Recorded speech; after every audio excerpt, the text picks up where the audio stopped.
बिस्मिल्लाहिर्रहमानिर्रहीम। 9th class math review exercise 2 question है हमारे पास। फर्स्ट रिव्यू एक्सरसाइज का मल्टीपल चॉइस क्वेश्चन है जिसे हम एम सी और क्यू भी कहते हैं। एम सी और क्यू चूज द करेक्ट है, तो हमें उसने 4 ऑप्शन दिए है। फर्स्ट है, सेकंड है, थर्ड है और फोर्थ है। ए बी सी और डी है। लेकिन आप लोग ये मैं आपको पहले मैसेज दे दूं कि जो बच्चा एमसीक्यू के अंदर जो ऑब्जेक्टिव पेपर है, अगर वो सारे के सारे उसके ऑब्जेक्टिव ठीक है, उसमें फेल नहीं होता, तो वो पेपर में फेल नहीं हो सकता, क्योंकि ये निचोड़ होता है हमारी स्टडी का, हमारी पढ़ाई का। और अगर ये निचोड़ हमें नहीं आ रहा तो फिर क्वेश्चन कोई चीजें हमें नहीं आ सकती।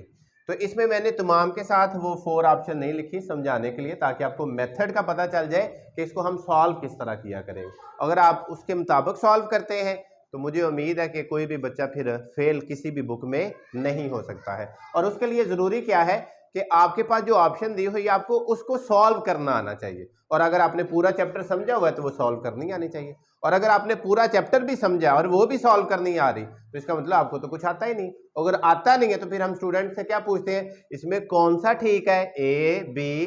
तो वो कई बता देते हैं जी इसमें बी ठीक है, और ए कहता है नहीं नहीं नहीं ये तो मुझे डी लग रहा है। अच्छा, उधर ना उसने चेक किया ये सही कौन सा है, समझना नहीं है, और वो ए बी सी को लगा रहा होता है। अब हम समझने की तरफ आते हैं और फिर आपको पता चलेगा कि हमें ए बी सी डी में ढूंढने की जरूरत नहीं होगी, हमें एग्जैक्ट पता होगा वो कौन सा दुरुस्त है।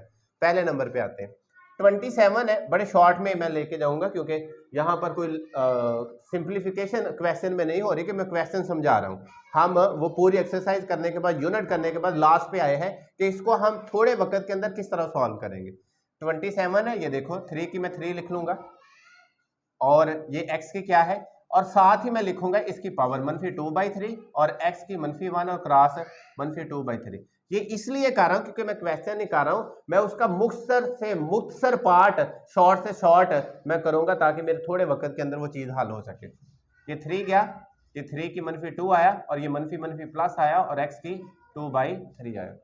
इसके मुताबिक ये 3 की, ये x की 2/3 ऊपर रहा, और नीचे क्या रहा, 3 की 2 नीचे चला गया, वो क्या रह जाएगा 9।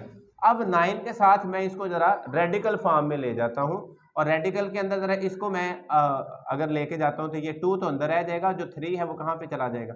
अब मुझे बिल्कुल एग्जैक्ट पता है कि ये कौन सा दुरुस्त है।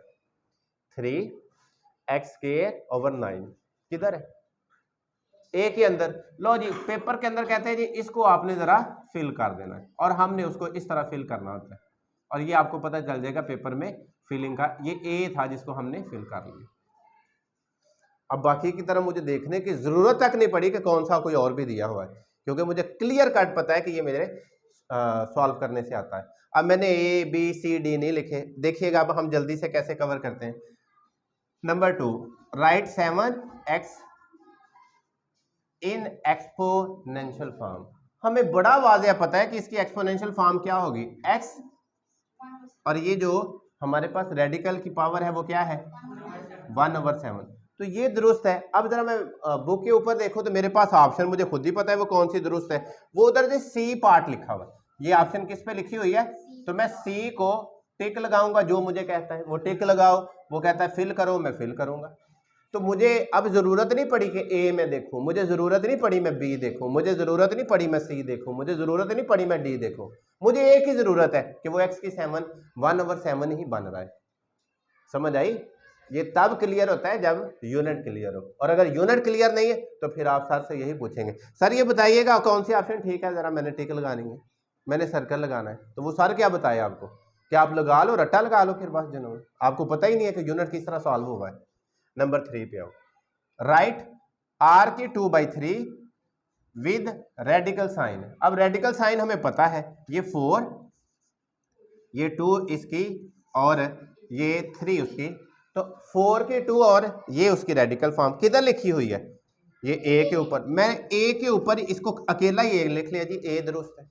मुझे क्या जरूरत है मैं ए भी देखूं, मुझे क्या जरूरत है बी भी देखूं, सी भी देखूं, जाके फिर पता चले अच्छा जी ये दुरुस्त बन रहा है, तो मुझे उसको एक 2-4 सेकंड के अंदर उसको सॉल्व करने के बाद फौरन पता होना चाहिए ये ए है, बी है या सी है।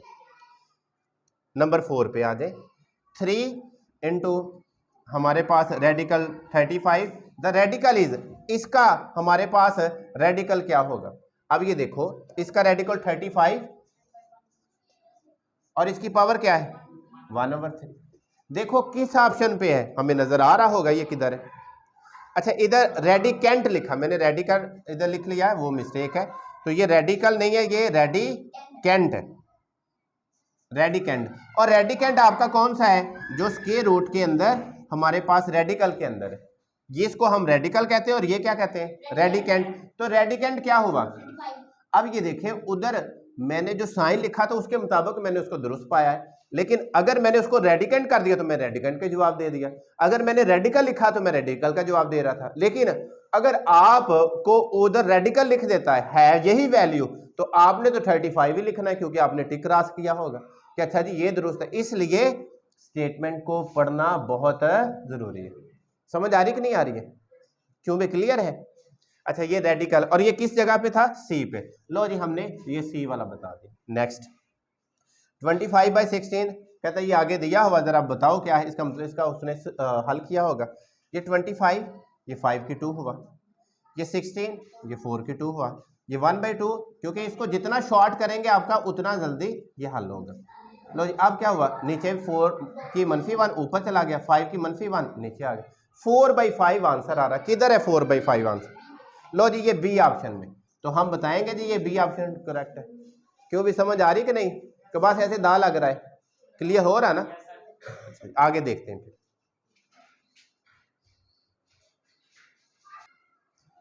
6 लिखा है the conjugate of 5 + 4 iota is, अब आपको पता है कि इसका कॉन्जुगेट क्या होता है 5 - 4, सिर्फ आयोटा वाले को साइन चेंज करना। तो जरा देखो कौन सी इधर ऑप्शन दी हुई है। लो जी साथ ही लिखा सी, कोई जरूरत नहीं ए बी सी और डी की ढूंढने की, हमें खुद पता है ये सी है।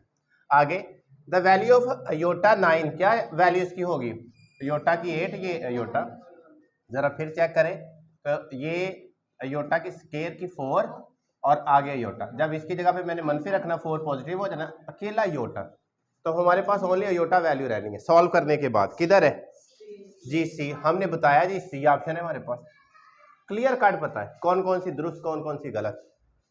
एवरी रियल नंबर इज, कहता हर रियल नंबर इज क्या है, वो कम्प्लेक्स नंबर, क्योंकि रियल और इमेजिनरी होता है किसके अंदर है, कम्प्लेक्स नंबर में। देखो किसी जगह पे लिखा है कम्प्लेक्स नंबर, तो हम कम्प्लेक्स है कौन सा लिखा आपने बताया डी। लो जी हमने डी लिख दिया, ये डी लगाया, ऊपर मैंने टिक लगा दी। बड़ी तेजी के साथ हम उसी एमसीक्यू को सॉल्व करते जाते हैं। Real part of 2ab iota plus iota square is, इसका मतलब इसको सॉल्व करना पड़ेगा। ये आयोटा स्क्वायर किसके बराबर आ जाएगा, तो जब 2ab को आयोटा से मल्टीप्लाई किया तो ये तो आ गया इमेजिनरी, हमें क्या चाहिए रियल। इसका 2ab को मनफी से मल्टीप्लाई किया तो आंसर क्या आया, किधर लिखा है। तो ये देखो ये होता है कि हम खुद ही हमें पता चल रहा है फिर वो दुरुस्त कौन सा है, सॉल्व करने के बाद फिर आपको डाउट नहीं रहता है। नीचे नंबर हमारे पास 10 हो गया, 10 रहता है। इमेजिनरी पार्ट ऑफ दिस, कहते हैं इसका इमेजिनरी क्या है अभी पता चल जाएगा। जब इसको इससे मल्टीप्लाई किया तो ये तो आयोटा स्क्वायर आ जाएगा, आयोटा स्क्वायर किसके इक्वल है, इसका मतलब मनफी आयोटा को जब 2 के साथ मल्टीप्लाई किया तो आंसर क्या है, किस ऑप्शन पे है, किधर ऑप्शन पे है। उसने कहा इमेजिनरी पार्ट क्या है, इसका इमेजिनरी पार्ट क्या निकला फिर, क्योंकि हमने आयोटा को खत्म करना है, तो वो सिर्फ क्या है -2, इस वजह से ये किस ऑप्शन पे है, ए ऑप्शन पे। इमेजिनरी पार्ट जो उसका कोफिशिएंट है इमेजिनरी पार्ट का, सिर्फ आपने वो लिखना है।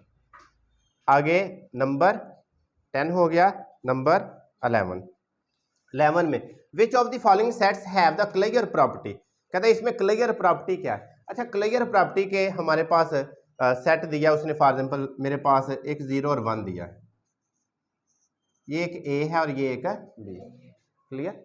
अब एडिशन के एतबार से उसने क्या कहा है कि इसका मतलब इसके जो हम आंसर लिख सकते हैं, a + a का सेट बन सकता है, a + b का सेट बन सकता है, b + a का सेट बन सकता है और b + अब इसके एतबार से जरा इसमें जीरो और जीरो में जीरो प्लस किया तो आंसर, फिर जीरो में वन प्लस किया तो आंसर, फिर वन में जीरो प्लस किया तो आंसर, इधर वन में वन प्लस किया तो आंसर।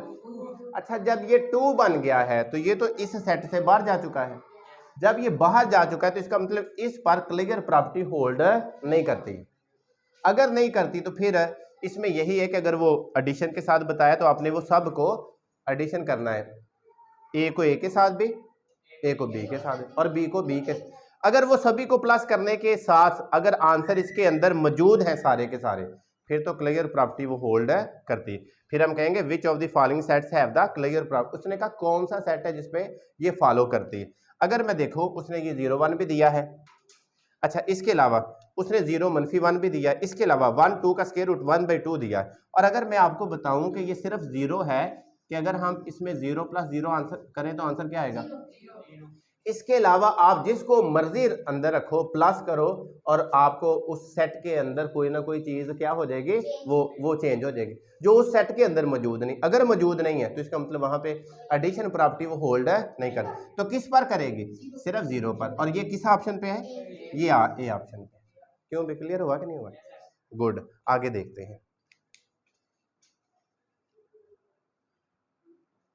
जी। नेक्स्ट है हमारे पास नंबर 12, लिखा है name of property of real number use. तो जरा देखें, 1 के साथ मल्टीप्लाई किया, कोई चेंज हुआ तो क्या हुआ?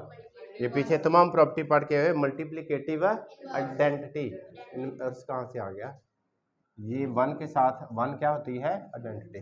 तो हम क्या बताया? मल्टीप्लिकेटिव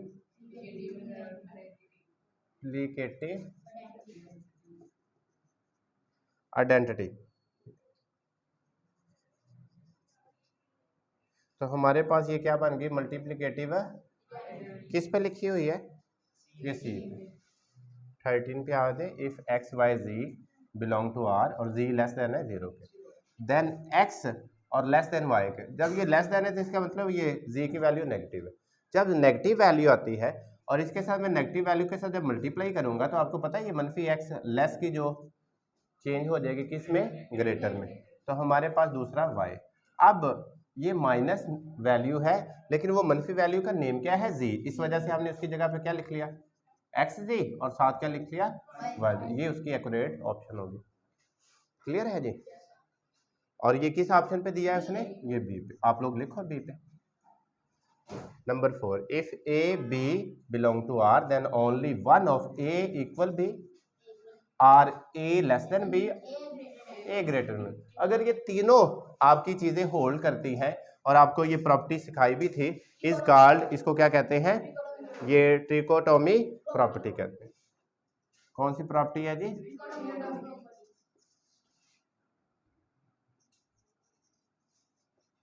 किस ऑप्शन पे है ये? ऑप्शन है ए पे मौजूद, इसलिए ए लिख लिया। क्लियर जी? Last one, a non terminating, ये टर्मिनेट नहीं हो रहा, खत्म नहीं हो रहा। ना रिक्यूरिंग, ये ना रिक्यूरिंग है, 1/1 करके चेंज हो रहा है। डेसिमल रिप्रेजेंट्स, अगर वो 7 डेसिमल है, ये देखो 0.1 2 3 4 5 6 7 कुछ भी चल रहा है, 1 2 आगे पीछे कुछ भी चल रहा है, तो उसको हम भला क्या कहते हैं? ये कौन सा नंबर बनता है? ये इरेशनल नंबर बनता है। कौन सा नंबर है? तो देखो ये कहाँ पे लिखा हुआ है इरेशनल नंबर? कहाँ लिखा है जी? ये सी के अंदर। क्लियर? तो आपने कोई भी चैप्टर के जब भी आपने एमसीक्यू करने, आपने 1/1 करके इस तरह सॉल्व करने, फिर आपको पता चलेगा मेरे एमसीक्यू गलत है, नहीं हो सकते, चाहे वो कोई भी बुक हो। क्लियर हो गया? गुड। नोट करें जी सब लोग, यहाँ इसको देख लें।